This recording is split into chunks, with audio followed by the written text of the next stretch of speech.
ভালোবাসা মানুষকে যেমন শান্ত করতে জানে, তেমনি প্রয়োজনে করে তুলতে পারে পৃথিবীর সবথেকে ভয়ঙ্কর রাক্ষস। গল্পটা রুশোর। পেশায় সে একজন শান্তশিষ্ট কলেজ শিক্ষক। জীবনটা তার সাদামাটাই কাটছিল যতক্ষণ না সে তার এক ছাত্রীর প্রেমে পড়ে। কিন্তু নিয়তির নিষ্ঠুরতায় সে ভালোবাসার মানুষটি যখন একদল হায়নার হাতে চরম লাঞ্ছনার শিকার হয়, তখন সব সমীকরণই পাল্টে যায়।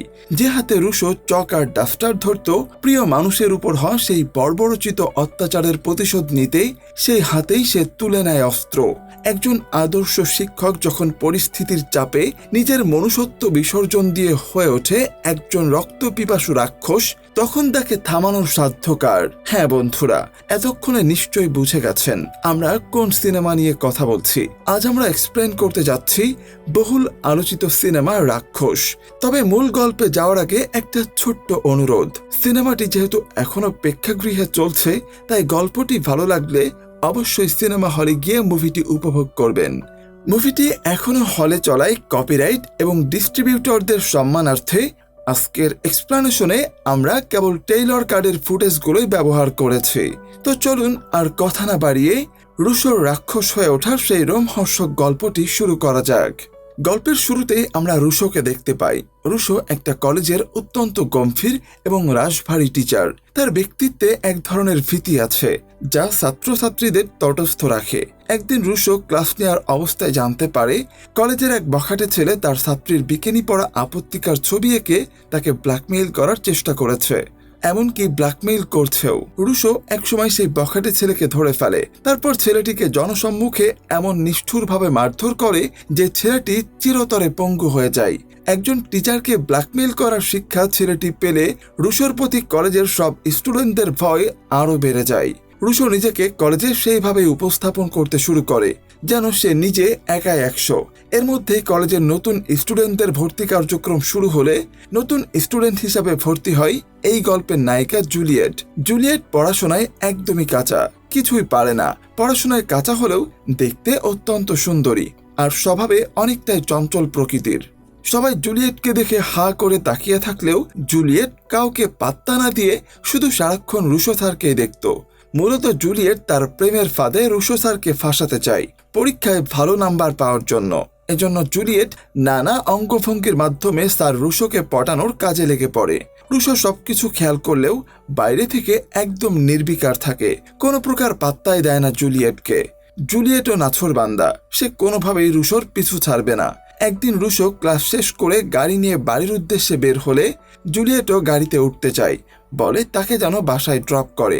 জুলিয়েট অনেকক্ষণ যাবৎ ঘ্যান ঘ্যান করলে রুশো আর না করতে পারে না, তার গাড়িতে উঠিয়ে নেয়। নির্জনে দুজন গাড়িতে করে যেতে থাকলে জুলিয়েট আবার তার চাল চালতে থাকে। সে বিভিন্ন অঙ্গভঙ্গির মাধ্যমে আবারও রুশো স্যারের দৃষ্টি কেড়ে নেওয়ার চেষ্টা করে এবং এতে শেষমেশ সফল হয়। জুলিয়েটের এমন কর্মকাণ্ডে রুশো তার উপর নিয়ন্ত্রণ হারিয়ে ফেলে এবং জুলিয়েটকে নিবিড়ভাবে চুম্বন করতে শুরু করে। জুলিয়েট এতে যেন ইতস্তত বোধ করে এবং রুশোকে দূরে সরিয়ে দেয়। সেই সাথে বলে, আমি আসলে আপনাকে সেভাবে লাইক করি না, আপনার দৃষ্টি আকর্ষণ করেছিলাম শুধুমাত্র পরীক্ষার খাতায় ভালো নাম্বার পাওয়ার আশায়, তাছাড়া আমি আপনাকে ভালোবাসি না।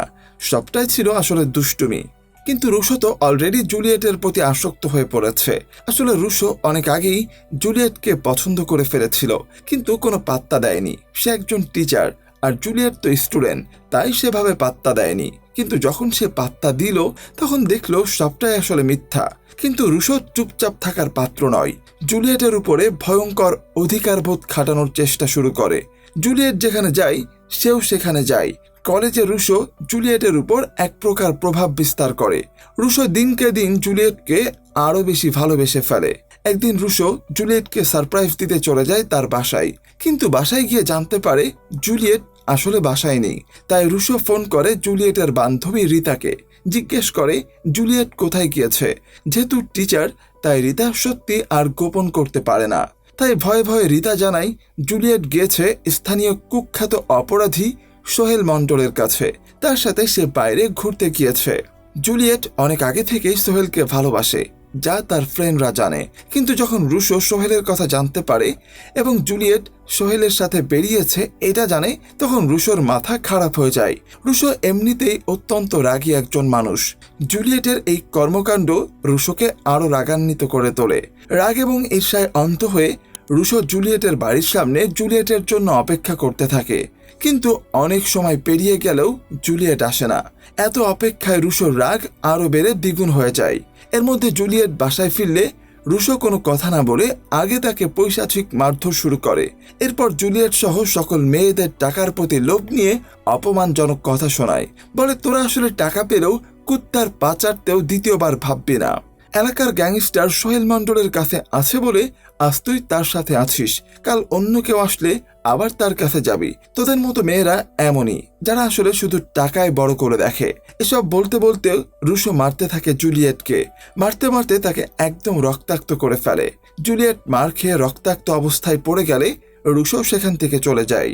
রুশো চলে গেলে জুলিয়েট রক্তাক্ত অবস্থায় মেঝেতে শুয়ে অস্পষ্ট ভাষায় বলে, আমি আসলে ডাবল টাইমিং করিনি, স্বেচ্ছায় সোহেল মণ্ডলের সাথে যেতেও চাইনি। সে আমাকে ব্ল্যাকমেইল করেছিল, তাই যেতে বাধ্য হয়েছিলাম।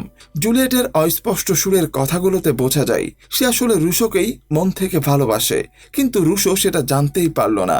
উল্টো বিশ্বাসঘাতকতার ট্যাগ লাগিয়ে দিয়ে রক্তাক্ত করে চলে গেল। এভাবেই কেটে যায় বেশ কয়েকদিন। জুলিয়েট মোটামুটি সুস্থ হয়।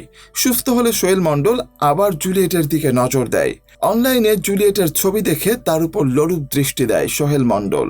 মনে মনে ঠিক করে আজকে তারেকে লাগবেই। তাই তার বিশ্বস্ত সহযোগী জিল্লুকে পাঠায় জুলিয়েটকে তুলে আনতে। এই জিল্লু কিন্তু সেই জিল্লু না, ওই জিল্লুরও সামনে দেখা পাবেন।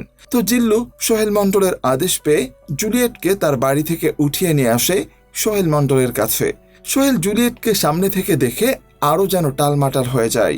দেয় সরাসরি কুপ্রস্তাব। কিন্তু জুলিয়েট শুধুমাত্র রুশোকেই ভালোবাসে, তাই সোহেল মণ্ডলের প্রস্তাবে না করে দেয়। সেই সাথে তাকে বাড়িতে রেখে আসতে বলে। সোহেল মণ্ডল এবার জুলিয়েটকে হুমকি দেওয়া শুরু করে। বলে তার এই আস্তানার নিচে অনেক মেয়ের লাশ পুঁতে রাখা আছে। শুধু তাই নয়, পুঁতে রাখার আগে সবার স্বাদ সে গ্রহণ করেছে। এখন যদি সেও রাজি না হয় তার সাথে একই কর্মকাণ্ড হবে। জুলিয়েট বুঝতে পারে পরিস্থিতি যত সামনে এগোচ্ছে সবকিছু ততই ঘোলাটে হচ্ছে। তাই বাড়িতে উপস্থিত সোহেল মণ্ডলের দাদির কাছে ছুটে আসে জুলিয়েট। নিজের জীবনকে সেফ রাখার জন্য দাদির কাছে কাকতি মিনতি করতে থাকে সে, কিন্তু কোনো লাভ হয় না। এই দাদি সোহেল মণ্ডলের থেকেও বেশি খারাপ। শুধু খারাপ নয়, বড় ভিলেনও। নাতির আনন্দের জন্য সে সবকিছু করতে প্রস্তুত। তো দাদি জুলিয়েটকে আর কি বাঁচাবে, উল্টো বন্দুক উঁচিয়ে জুলিয়েটকে ভয় দেখায়। সেই সাথে সোহেল মণ্ডলের কাছেই থাকতে বলে। নিরুপায় হয়ে জুলিয়েটকে তাই সোহেল মণ্ডলের বাড়িতেই বন্দি দিন কাটাতে হয়। এই টানাপোড়েনের মধ্যে সুযোগ বুঝে একদিন সোহেল এবং তার দলবল জুলিয়েটকে গণধর্ষণ করে। মূলত সোহেলের এইটাই প্ল্যান ছিল, আর সে একবার যে মেয়ের দিকে তাকায় তাকে শেষ করেই ক্ষান্ত হয়। তো জুলিয়েটকে গণধর্ষণ করার পর রক্তাক্ত অবস্থায় রাস্তার পাশে ফেলে চলে যায়। এর মধ্যে জুলিয়েটের এমন নির্মম পরিণতির খবর রুশো পেলে ছুটে আসে তার কাছে। রুশো এরপর জুলিয়েটকে উদ্ধার করে নিয়ে আসে হাসপাতালে। হাসপাতালে নিয়ে যাওয়ার পর রুশো মারাত্মক জখম হয়ে কাতরাতে থাকা জুলিয়েটের পাশে বসে প্রতিজ্ঞা করে সোহেল মণ্ডলকে মেরে তার রক্ত দিয়ে যতক্ষণ না সে গোসল করবে ততক্ষণ তার শান্তি নেই। আর সে বলে, রক্ত দিয়ে গোসল করার পর আমি তোমাকে বিয়ে করব। জুলিয়েট, তুমি কোনো চিন্তা করো না, তোমার কিছুই হবে না। রুশোর যেই কথা সেই কাজ। একটা বালতি আর বন্দুক নিয়ে সোজা সোহেল মণ্ডলের আস্তানায় হানা দেয়। এরপর সমানে গুলি চালিয়ে মেরে ফেলে সোহেল মণ্ডলের অনেক লোকদের। একসময় রুশো এবং সোহেলের সাথে শুরু হয় হ্যান্ড টু হ্যান্ড ফাইট। এই ফাইটে সোহেল মণ্ডল রুশোর সাথে পেরে ওঠে না। প্রচন্ড মার খেয়ে সোহেল মণ্ডল আধমরা হয়ে থাকলে আসল জায়গায় গুলি করে 20 সেকেন্ডের মধ্যেই সোহেল মণ্ডলের কিচ্ছা খতম করে দেয়। সেই সময় সোহেল মণ্ডলের এক চেলা রুশোকে মারার জন্য পিস্তল তাক করলে সেখানে রিয়েল জিল্লু এসে সোহেল মণ্ডলের চেলাকে গুলি করে রুশোকে সেভ করে। এই জিল্লুকে সেরার কথা হয়তো আপনাদের মনে পড়েছে। যারা বরবাদ দেখেছেন তাদের কাছে প্রিয় একটি চরিত্র জিল্লু। এই জিল্লু রুশোর কাছে কিভাবে আসলো সেটাই ভাবছেন তো? তা খুব শীঘ্রই জানতে পারবেন। তো সোহেল মণ্ডলের কিচ্ছা খতম করে কথা অনুযায়ী সোহেল মণ্ডলের রক্ত দিয়ে সে গোসল করে। যেহেতু প্রভাবশালী গ্যাংস্টার সোহেল মণ্ডলকে মেরেছে তাই রুশোকে মারার জন্য অনেকেই পিছু লাগে। এতে রুশো গ্যাংস্টারে নাম লেখায়। সোহেল মণ্ডলকে মারাই অলরেডি রুশোর নাম হয়ে গিয়েছিল, তাই তার দলে অনেকেই চলে আসে। রুশো শিক্ষকতা বাদ দিয়ে ফুল টাইম গ্যাংস্টারের খাতায় নাম লেখায় এবং ধীরে ধীরে আন্ডারওয়ার্ল্ডের ডন হয়ে ওঠে। সবাই রুশোকে দেখলে সালাম দেওয়া শুরু করে, কারণ এই রুশো অন্যান্য গ্যাংস্টারের চেয়েও বেশি প্রভাবশালী। এই পর্যায়ে আমরা দেখতে পাই রুশোর বাবা আলীরাজকে, যিনি দেশের সবচেয়ে বড় অস্ত্র উৎপাদনকারী কোম্পানির মালিক। চারিদিকে অনেক নামডাক আছে। বরবাদের আরিয়ান মির্জা মারা যাওয়ার পর জিল্লু তার বিশ্বস্ত বসকে হারিয়ে একাকী হয়ে পড়লে আলীরাজ তার পিএস হিসেবে জিল্লুকে নিয়োগ দেয়। সেদিন রুশোকে বাঁচাতে সোহেল মণ্ডলের আস্তানায় জিল্লুকে রুশোর বাবাই পাঠিয়েছিল। যেহেতু রুশো এখন আন্ডারওয়ার্ল্ড ডন, তাই তার শত্রু অনেক। তাই আলীরাজ তার ছেলের সুরক্ষার কথা ভেবে জিল্লুকে রুশোর বডিগার্ড বানায়। যদিও জিল্লু রুশোর বডিগার্ড হতে রাজি হয় না, কারণ সে এখনও আরিয়ান মির্জা তথা শাকিব খানের প্রতি লয়াল। কিন্তু আলীরাজের জোড়াজুড়িতে জিল্লু হয়ে যায় রুশোর বডিগার্ড। রুশো জিল্লুর মতো বিশ্বস্ত কাউকে বডিগার্ড তথা পিএস হিসাবে পেয়ে খুবই খুশি হয়। কিন্তু এর মধ্যে রুশোর বিয়ে নিয়ে পরিবারের মাঝে ঝামেলা শুরু হয়। রুশো বিয়ে করতে চায় জুলিয়েটকে। রুশোর চাচা আবার তার নিজের মেয়ের সাথে রুশোর বিয়ে দিতে চায়। এই নিয়েই দুই পক্ষের মধ্যে ঝামেলা বাঁধে। তখন রুশো তার চাচাতো বোনের এক গোপন সম্পর্কের কথা ফাঁস করে দিয়ে অপমান করে। চাচাতো বোনের যে অন্য জায়গায় অ্যাফেয়ার আছে সেটাই সে প্রকাশ করতে চেয়েছে। চাচা ছিল তাদের থেকেও অনেক বিত্তবান। রুশো থেকে নিজের মেয়ের সম্পর্কে এসব কথা শুনে চাচা অনেকটা রেগে যায় তার উপর। রুশোর মা বাবাকে নিচু জাতের সাথে তুলনা করে অনেক অপমান করে। রুশো অপমান সহ্য করতে না পেরে বাড়ি থেকে চলে যায়। পরবর্তীতে রুশো তার বাবাকে সবকিছু ভালোভাবে বুঝিয়ে মিটমাট করে। হুইল চেয়ারে বসা অসুস্থ জুলিয়েটকেই বিয়ে করে সে। রুশো তার কমিটমেন্ট রেখে জুলিয়েটকে বিয়ে করায় জুলিয়েট অনেক খুশি হয়। কিন্তু এই খুশির মধ্যে বিয়ে বাড়িতে চাচা এসে জুলিয়েটের অতীতের কথা তুলে জঘন্যভাবে অপমান করতে থাকলে রুশো আর নিজেকে সামলাতে পারে না। সোজা রুশো চাচাকে হুমকি দিয়ে বলে, এরপর যদি আর কখনো নাক গলাতে দেখি তাহলে শরীর চিরে একদম মরিচ লাগিয়ে দেব। ব্যথা কোথায় কোথায় লাগবে তখন বুঝতে পারবেন। চাচা রুশোর থেকে এমন হুমকি পেয়ে একদম চুপ হয়ে যায়। সোহেল মণ্ডলের পরিবার সে একাই শুধু গ্যাংস্টার ছিল না, তার দুই ভাইও বড় গ্যাংস্টার। এতদিন ধরে তারা ছিল জেলে। সোহেল মণ্ডলের মৃত্যুর খবর জানার পর থেকে তারা রুশোকে মারার জন্য দিন গুনছিল। অবশেষে সোহেল মণ্ডলের হত্যার প্রতিশোধ নিতে জেল থেকে বের হয় দুই ভাই। বড় ভাই সাতাব ছিল প্রচন্ড হিংস্র, যে কিনা সারাক্ষণ একটা বাঘ নিয়ে ঘোরে। এই বাঘ নিয়ে ঘোরার একটা ইন্টারেস্টিং ঘটনা আছে। ছোটবেলায় সাদাব চিড়িয়াখানায় গেলে একটা বাঘের বাচ্চা দেখতে পেয়ে তার মনে ধরে, তাই বাচ্চাটি পালার জন্য সাদাব নিয়ে যেতে চাইলে চিড়িয়াখানা কর্তৃপক্ষ রাজি হয় না। সাদাবও একদম নাছোড়বান্দা। চিড়িয়াখানায় উপস্থিত সকল লোকদেরকে মেরে বাঘের বাচ্চাটি চিড়িয়াখানা থেকে নিয়ে এসেছিল। তারপর নিজে পেলে পুষে বড় করে। সেই ছোট্ট বাচ্চাটা এখন বড় দানবে পরিণত হয়েছে। সেই বাঘ নিয়ে সাদাব সব সময় চলাফেরা করে। তো তারা দুই ভাই জেল থেকে বাড়ি আসলে দাদি তাদেরকে সোহেল মণ্ডলের মৃত্যুর বদলা নিতে বলে। দাদির নির্দেশ পেয়ে সোহেলের ছোট ভাই কোনো কালক্ষেপণ না করে দলবল নিয়ে চলে আসে রুশোর পরিবারের কাছে। তারপর রুশোর পরিবারকে নির্বিচারে মেরে ফেলতে শুরু করে। শুধু তাই নয়, সবাইকে মেরে ফেলার সময় দাদি আবার লাইভে দেখতে থাকে ভিডিও কলের মাধ্যমে। তারা রুশোর বাবাকেও নির্মমভাবে মারে। এখানে রুশোর চাচা যোগ দেয় সোহেল মণ্ডলের ভাইয়ের সাথে, অর্থাৎ চাচাও নিজের হাতে মারতে থাকে নিজেরই রক্তদের। সেটা কিনা শুধুমাত্র রুশো তার মেয়েকে বিয়ে করেনি বলে। অবশ্য এখানে আরো কিন্তু ছিল। এর মধ্যে রুশো বাড়ি আসতে দেখে চারিদিকে শুধু ফ্যামিলির লাশ আর লাশ। চোখের সামনে পরিবারের লাশের স্তূপ দেখে রুশো একদম স্তব্ধ হয়ে যায়। সে ইমোশনাল হয়, কিন্তু আবার তার রক্ত টকবক করে ফুটতে থাকে। চরম প্রতিশোধের নেশা রুশোকে জেঁকে ধরে। ঠিক তখন সোহেলের ছোট ভাই দাদিকে ভিডিও কলে রেখে রুশোকে মারতে আসলে রুশো হিংস্র হয়ে সোহেলের ছোট ভাইকে নির্মমভাবে মারে, যা দাদি লাইভে দেখে।